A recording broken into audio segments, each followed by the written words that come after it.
Depuis son arrivée au pouvoir en 2016, le président de la République, Patrice Talon, nourrit de grandes ambitions pour le Bénin. Des ambitions clairement définies dans son premier programme d'action du gouvernement, puis reconduites dans le PAG2 et dont la mise en œuvre impacte tous les domaines de vie des Béninois. Dans le secteur du travail et de la fonction publique, nombreuses sont les actions et réformes menées au profit des usagers. La dématérialisation y poursuit son bonhomme de chemin. La réforme en phase opérationnelle permet d'accroître l'efficacité de l'administration en facilitant la fluidité des relations avec ses usagers. Nous avons également réalisé la dématérialisation des procédures de sanctions disciplinaires dans le CIDRH de manière à pouvoir vraiment numériser les sanctions et avoir, la mémoire de ces sanctions dans la plateforme de gestion des ressources humaines de l'État. Nous avons ensuite mis en place une plateforme de candidature en ligne au concours des agents de l'État. Après cela, nous avons réalisé également la mise en place d'une interface fichier unique de référence des agents de l'État avec Sonkwe, donc le fichier de la paie au niveau du ministère des Finances en vue de l'automatisation du paiement des salaires. Nous avons également pu réaliser la mise en ligne systématique des actes de carrière. Et à ce titre, depuis 2017, nous avons mis en ligne plus de 120 000 actes de carrière. De 2021 à 2023, le sous-secteur fonction publique poursuit sa métamorphose. La gestion des carrières et la consolidation de la remise automatique des livrets de pension ont connu une véritable amélioration. Cette réforme vise à poursuivre la simplification des procédures et la numérisation des dossiers individuels des agents de l'État. Nous avons réalisé la réforme qui nous permet de mettre bout à bout la cessation du paiement des salaires des agents avec le début du paiement de leur pension.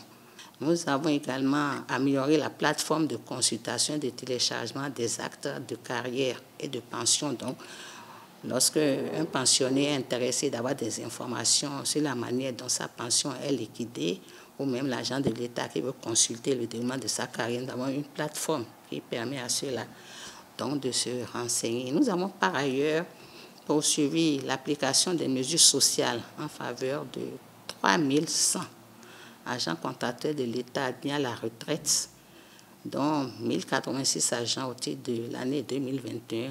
Pour les autres, c'est en cours. Il s'agit en fait des mesures sociales au profit de personnes parties précocement à la retraite. Le projet d'appui à la réforme et à la modernisation de l'administration publique a permis la mise en service de centres communaux du service public dans 20 communes du Bénin. C'est un dispositif qui est mis en place et qui permet aux agents de pouvoir,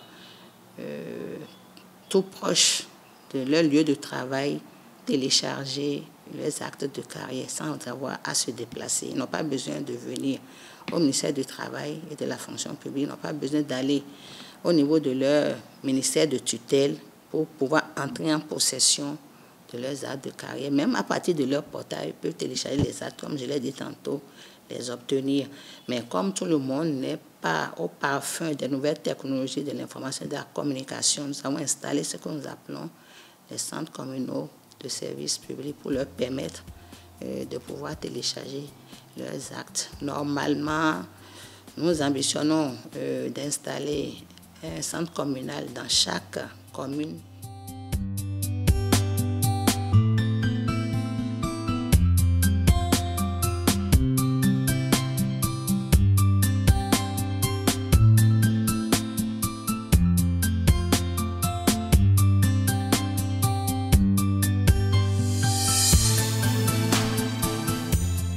Et au niveau donc de la commune de Tangueta, le centre est fréquenté. Nous recevons les enseignants du primaire et du secondaire, plusieurs usagers qui viennent pour les demandes des actes d'avancement, des actes d'échelon et pour des demandes de reclassement. Donc toutes ces demandes, nous les centralisons et nous les envoyons à travers donc, la plateforme au niveau du centre de service public au ministère, et les réponses tombent et puis les usagers sont vraiment satisfaits. Ça permet aux usagers de WIDA d'avoir des documents en temps réel et de ne pas se déplacer, et ça évite également qu'ils aillent très loin pour s'approprier ou pour avoir de ces documents-là.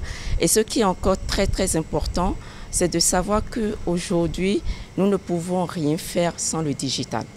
Et beaucoup de familles, beaucoup de foyers sont privés donc de l'outil Internet, et ce centre leur permet de pouvoir avoir accès à des documents qui leur sont très nécessaires. C'est un atout pour nos administrés parce que les gens viennent beaucoup et demander des services qui sont offerts immédiatement à ces usagers-là. Donc au lieu d'aller à Boycon, ou bien au lieu de faire des distances, ou bien de perdre du temps pour obtenir une pièce, subitement ils voient ça, ils trouvent ça là, et c'est une satisfaction pour la population. La prévention de la corruption est également un défi important que le ministère du Travail et de la fonction publique s'attelle à relever. Et pour y arriver, ce département ministériel a renforcé les mécanismes et outils de restauration des valeurs civiques républicaines. Depuis le 31 décembre 2008, le gouvernement avait adopté le Code des valeurs et d'éthique de la fonction publique. De 2008 à aujourd'hui, vous admettez avec moi qu'il y a eu beaucoup de changements. Le gouvernement a mis un point d'honneur à la bonne gouvernance. L'environnement donc des réformes a évolué, et la volonté du gouvernement d'élargir ce code à tous les agents publics, non plus aux fonctionnaires seulement, non plus aux agents contractuels de droit public seulement. Tous ces éléments ont amené donc à l'actualisation du Code des valeurs et d'éthique de la fonction publique, qui est devenu désormais Code d'éthique et des valeurs de l'administration publique. Le Code de 2008 était uniquement limité aux fonctionnaires de l'État et aux agents contractuels de l'État. Le Code actuel, en dehors des fonctionnaires de l'État et des agents contractuels de droit public de l'État, est élargi donc aux collaborateurs externes, par exemple, aux agents des entreprises publiques et à tout citoyen qui, à un moment ou à un autre, est appelé à exercer une mission d'intérêt public. Donc, il y a l'élargissement du champ d'application du Code. Deuxièmement, le Code a intégré de nouvelles valeurs. Le premier Code de 2008 comportait seulement 9 valeurs. Avec le nouveau Code, 17 valeurs s'y sont ajoutées pour donner un total de 26 valeurs. Au niveau des principes, l'ancien Code contenait seulement 4 principes. 3 nouveaux principes s'y sont ajoutés, ce qui fait 7 principes. Au niveau du formulaire d'engagement, l'ancien Code contenait un seul formulaire. Aujourd'hui, le nouveau Code a fait la différence entre les responsables des structures et les agents simples. Avant, il n'y avait pas la valeur conduite en dehors des lieux du travail. Aujourd'hui, le Code a cette valeur-là. C'est-à-dire, lorsque vous êtes agent de l'État, normalement, vous n'êtes pas autorisé à, parfois en circulation, à faire des sens interdits. Vous voyez, donc, vous devez soigner votre image en fait. Donc ce code essaye de vous donner la conduite que vous devez avoir vis-à-vis de l'administration et en dehors de l'administration. C'est un code qui était venu qui était la bienvenue dans l'administration. C'est un code qui est venu énumérer d'abord les mots dont souffrait notre administration. C'est vrai qu'il y a beaucoup de choses à faire, mais il nous a permis quand même d'énumérer les grandes difficultés dont souffrait l'administration publique béninoise. Ces valeurs sont indispensables pour la bonne évolution des activités au sein des ministères.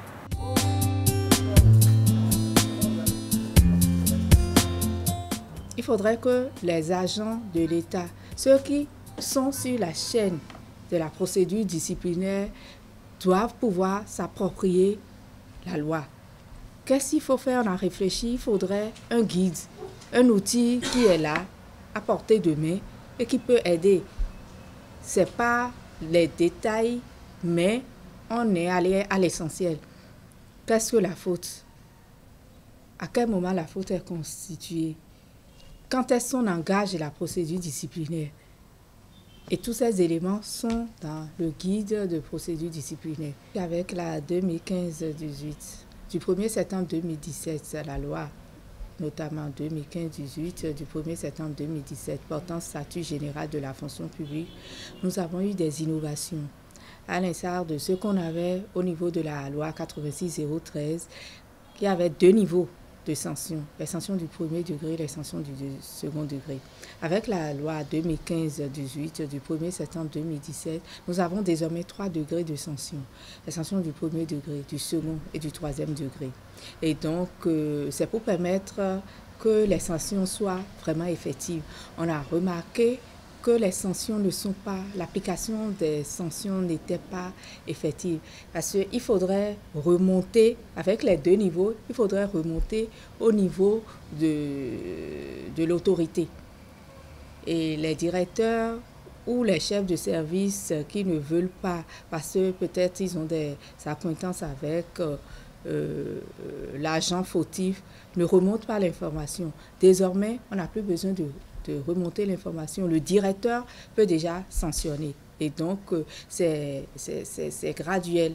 Les sanctions passibles, les fautes passives de sanctions du premier degré, les fautes passives de sanctions du deuxième degré, les fautes passibles de sanctions du troisième degré. Et donc, il faut dire qu'au niveau des sanctions du premier degré, les directeurs, comme je l'ai dit, les maires, les préfets, ils peuvent prendre ces sanctions-là. Les sanctions du deuxième degré, c'est les ministres utilisateurs, les ministres sectoriels. Et enfin, les sanctions de troisième degré, c'est seul le ministre du Travail de la fonction publique qui est habilité à prendre les sanctions du troisième degré. Avec la loi 2015-18 du 1er septembre 2017, désormais les stagiaires, les fonctionnaires stagiaires peuvent être sanctionnés, les contractuels de droit public de l'État, les fonctionnaires de l'État, les fonctionnaires territoriaux. Toujours dans le souci d'un mieux-être du travailleur béninois, l'administration publique a connu une réorganisation. Il est entre autres question du réaménagement des horaires de travail. Nous avons fait un point au niveau de tous les ministères sectoriels pour nous assurer que si effectivement les nouveaux horaires de travail sont respectés. Et ce point a révélé que sur 17 ministères, nous avons fait le travail, les 17 ministères, il y avait un taux relativement bas, on va dire. On était à 9,05% de taux de retard dans la matinée. Et dans la soirée, le taux était relativement autour de 2%. Et en ce moment, il fallait quand même rendre compte au Conseil des ministres qui a recommandé évidemment que des dispositions soient prises au niveau des ministères sectoriels pour que nous ayons évidemment donc les dispositifs biométriques au niveau donc des services publics, au niveau des ministères, pour mieux contrôler donc le suivi donc des mouvements au sein donc de ces ministères. Alors, nous avons également fait un travail au sein donc de l'administration, je veux dire l'inspection générale des services d'emploi public. Nous avons fait un contrôle dans 57 structures de 17 ministères. Et le travail a eu lieu du 18 octobre 2022 au 21 novembre. D'accord? Et nous avons constaté que les agents de l'État, c'est vrai, il y a ce talent donc, de respecter les nouveaux horaires qui était visible, mais il y a quand même des retards et des absences au poste qui continuaient d'être observés. Et nous avons, lors de ce contrôle, observé globalement que la moyenne donc de ceux-là qui étaient évidemment en retard au poste tournait autour de 16%, contre 9%, ce que nous avons, le point qu'on avait fait, et qui relevait des ministères sectoriels. Face à la cherté de la vie, le gouvernement béninois annonce la revalorisation salariale et le relèvement du salaire minimum interprofessionnel garanti, SMIG. En prélude à la mise en œuvre de la mesure, un dialogue entre gouvernement et partenaires sociaux. Les salaires qu'on va augmenter là, est-ce qu'on va augmenter ces salaires dans les mêmes proportions pour tout le monde? Est-ce que celui qui gagne déjà 1 million doit être augmenté dans les mêmes proportions que celui qui gagne 70 000? Est-ce qu'il ne faut pas augmenter celui qui a 70 000 beaucoup plus? Parce que quand même on sait que souvent, ils vont sur le même marché. Au marché, ils vont acheter le maïs, le pain au même prix. Donc, la revalorisation qu'on veut faire, est-ce qu'il ne faut pas même différencier cela sérieusement? Pour que si on doit augmenter les hauts salaires, par exemple de 5%, 10%, ou même des 0 pour les très hauts salaires, très peu, que ça nous permette d'augmenter les bas salaires de beaucoup. Les employeurs acceptent de faire une augmentation du SMIC à 30%, ce qui nous amènerait à 52 000 francs,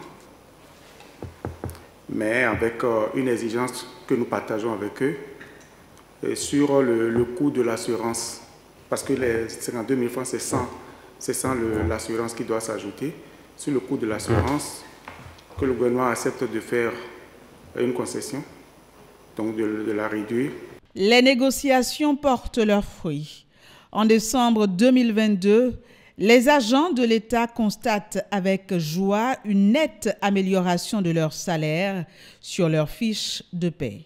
On félicite le gouvernement pour avoir tenu parole, mais en même temps, on attend que les travailleurs du secteur privé, des efforts soient faits et que le gouvernement, n'est-ce pas, impulse ce dynamisme-là aussi au secteur privé pour que ceux qui sont dans le secteur privé, les chefs d'entreprise, les moyennes et petites et moyennes entreprises, puissent aussi, parce que nous sommes dans le même pays, faire cet effort-là pour les travailleurs et que tout le monde soit satisfait. Effectivement, j'ai reçu ma fiche de paie et j'ai constaté l'effectivité de la revalorisation.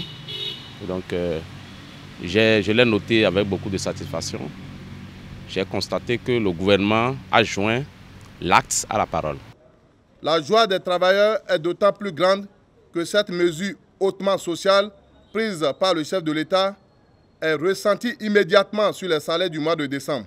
Nous, membres de l'Association des conducteurs de véhicules administratifs du Bénin, ASCOVAB, sommes émus par cette sollicitude du chef de l'État. Des réalisations pertinentes sont également menées au profit du sous-secteur travail. Elles sont essentiellement liées aux actions de facilitation d'accès aux prestations et de protection sociale. La première réalisation dont je peux parler est relative à la flexibilité introduite dans la politique de recrutement de la main-d'œuvre et dans la gestion des contrats de travail dans le sous-secteur à travers la loi que nous appelons communément la loi sur l'embauche, avec pour corollaire la maîtrise du coût du travail, qui est un facteur d'incitation à des recrutements plus accrus au niveau du secteur privé. Par ailleurs, à travers la même loi, le taux de conflictualité est réduit dans le secteur privé, ce qui met beaucoup plus à l'aise les employeurs. La réduction drastique des délais de liquidation de nos prestations est une préoccupation majeure, reste un impératif auquel s'attelle la Caisse nationale de sécurité sociale. L'atteinte de cet objectif passe par la maîtrise de la carrière de chaque assuré social. C'est dans ce cadre que nous avons procédé à la réorganisation de nos archives et à l'alimentation des comptes des travailleurs sur une période de 30 ans. Aujourd'hui, les assurés sociaux, les travailleurs, les employeurs peuvent solliciter les attestations CNSS via le portail national des services publics. une application mobile dénommée CNSS Miton, destinée à assurer l'information complète des assurés sur nos produits, sur les prestations de sécurité sociale, a été également mise en place. Il est aujourd'hui possible de pouvoir se faire délivrer en ligne un visa de contrat d'apprentissage qui, comme vous le savez,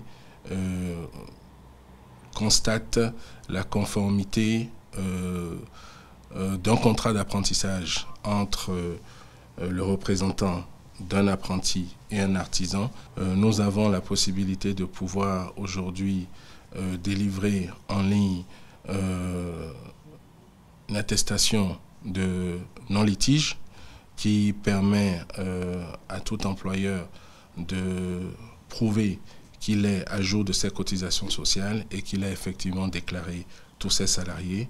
Nous pouvons aujourd'hui délivrer en ligne le visa de règlement intérieur. Nous pouvons aussi délivrer en ligne des autorisations de licenciement pour motifs économiques aux entreprises. Et enfin, nous pouvons, pour les, en ce qui concerne les marchés publics, nous pouvons délivrer en ligne aujourd'hui les attestations de services faits et de bonne fin d'exécution. Pour promouvoir le travail décent, nous avons élaboré la politique nationale du travail, la politique nationale de sécurité santé au travail et son programme. Il y a également la stratégie de développement et de modernisation du système d'administration du travail.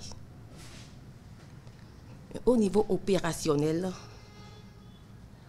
des visites d'inspection sont menées par les services d'inspection en vue de contrôler le respect des normes du travail, de vérifier les relations de travail, de vérifier les mesures de sécurité et santé au travail, de voir si le dialogue social est promu au niveau des entreprises. L'un des piliers du travail décent étant le dialogue social.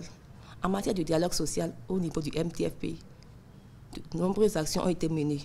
Par exemple, en 2021, il y a eu l'organisation des élections professionnelles nationales en vue de pouvoir déterminer la représentativité des organisations syndicales de travailleurs.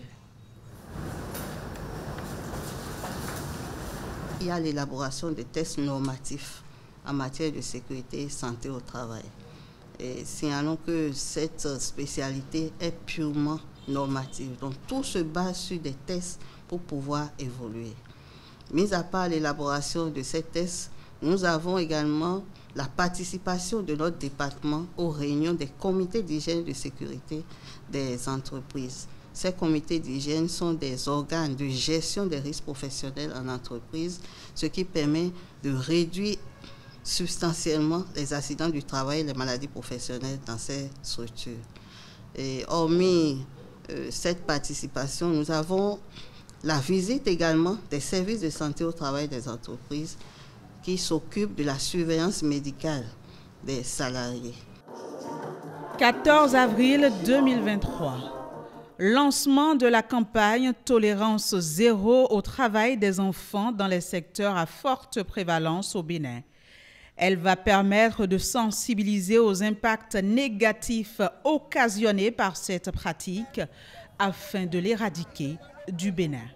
Nous avons eu, à l'analyse des informations ressorties de l'enquête, identifié que certains secteurs clés constituent d'être toujours des préoccupations pour nous. Il s'agit en particulier du secteur agricole. Le secteur agricole est préoccupant pour nous seulement. Les activités de production agricole, de pêche et d'élevage. Et donc ce secteur fera l'objet d'attention particulière de notre part. Il y a le commerce, en particulier les marchés. Ça également constitue un intérêt important, un secteur important sur lequel nous allons nous focaliser. Dans le rang du secteur des mines et carrières, Vous voyez beaucoup d'enfants en situation de concassage de pierres, de transport de pierres, etc. Et le secteur du travail domestique.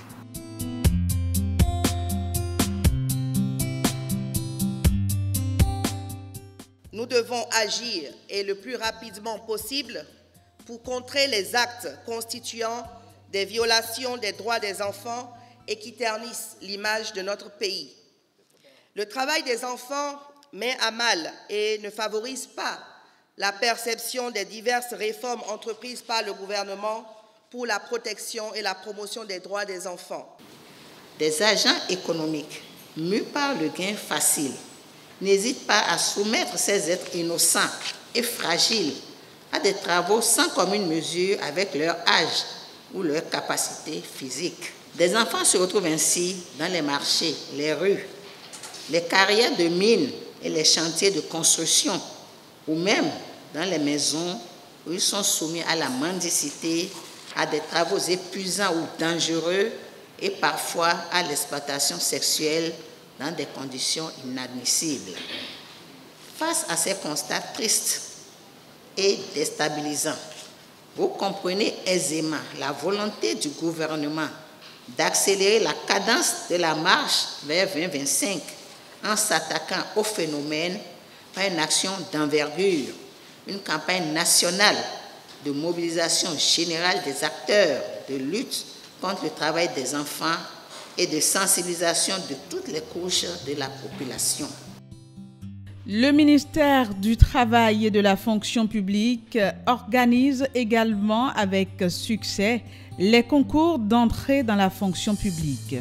À titre illustratif, le concours de recrutement des internes des hôpitaux. Le problème que ça a réglé, c'est qu'il y avait une promotion qui avait fini en 2017. Et ces spécialistes sont des spécialistes quand même qui sont très bien formés, qui sont recherchés à l'extérieur. La promotion qui avait fini en 2017, pour des problèmes administratifs, pour la plupart, ils se sont retrouvés en France. Donc, le concours organisé cette fois-ci, ensemble avec le ministère de la Santé, toutes les discussions ont été prises pour qu'on n'assiste plus à cette fuite de cerveau. 2 années d'innovation, 2 années de continuité en termes de réforme pour une administration plus performante, plus moderne et plus près de ses usagers. Des défis relevés jusqu'ici avec brio pour un Bénin révélé.